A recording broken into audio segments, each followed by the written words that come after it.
ইলা আখিরিল হাদিস। সম্মানিত মুসল্লিয়ান,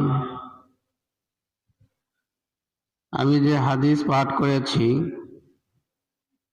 এই হাদিসে বিশ্বনবী মুহাম্মদুর রাসূলুল্লাহ সাল্লাল্লাহু আলাইহি ওয়াসাল্লাম বলেছেন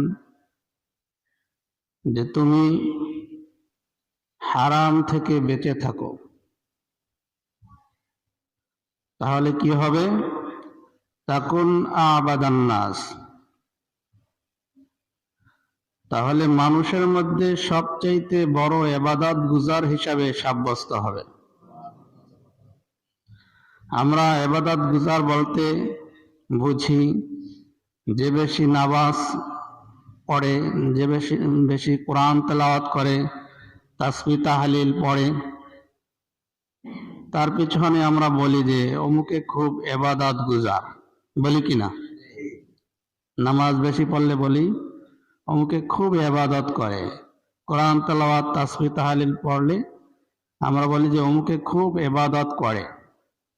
কিন্তু এই ধরনের ব্যক্তি আবার হারাম কাজেও লিপ্ত বেশি আছে না? একদিকে হারাম কাজ করতেছে, হারাম উপার্জন করতেছে, হারাম ভক্ষণ করতেছে, আর একদিকে সে ইবাদত গুজার।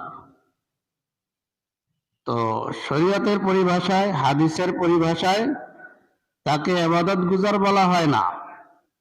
বিশ্বনবী বলেছেন যে হারাম থেকে দূরে থাকবে, নিজেকে বাঁচিয়ে রাখবে, সে হবে সবচেয়ে বড় ইবাদত গুজার।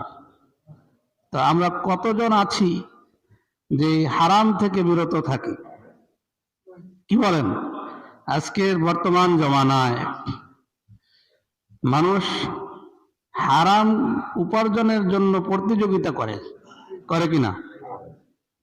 কে কার চাইতে বেশি উপার্জন করতে পারে, কিভাবে উপার্জন করবে এটা দেখার বিষয় না, কিন্তু কে কার চাইতে বেশি টাকার মালিক হবে, বাড়ি গাড়ির মালিক হবে, এই প্রতিযোগিতা চলছে। কিন্তু আবার আর একদিকে সে নামাজও পড়তেছে, রোজাও রাখতেছে, যাকাত আদায় ঠিকমতো করতেছে, কিন্তু যে সকল হারাম থেকে বেঁচে থাকার জন্য বলা হয়েছে হারাম থেকে বেঁচে থাকে না। এই জন্য আল্লাহ রসুল বলেছেন লা ইয়াদখুলুল জান্নাতা জাসাদুন গুজিয়া বিল হারাম, যে হারাম ভক্ষণকারীর শরীর জান্নাতে প্রবেশ করবে না। যে হারাম খেয়ে হারাম উপার্জন করে এই দেহ গঠন করেছে, এই দেহ জান্নাতে প্রবেশ করবে না। এজন্য খুবই সতর্ক। নিজেকে মুসলিম হিসাবে দাবি করি, নিজেকে ইবাদত গুজার হিসাবে দাবি করি, নামাজ 5 ওয়াক্ত পড়ি, নিজেকে অনেক বড় মনে করতেছি যে আমি অনেক ইবাদত গুজার, আমি তো বড় বুজুর্গ হয়ে গিয়েছি।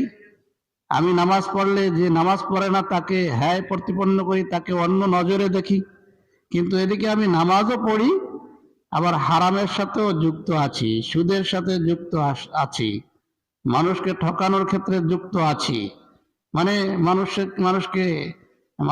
মানুষের অর্থ সম্পদকে আত্মসাৎ করার ক্ষেত্রে আমি যুক্ত আছি। তো আমার এই নামাজ কি হবে? এই রোজা কোনো কাজে আসবে? কাজে আসবে না। এই জন্য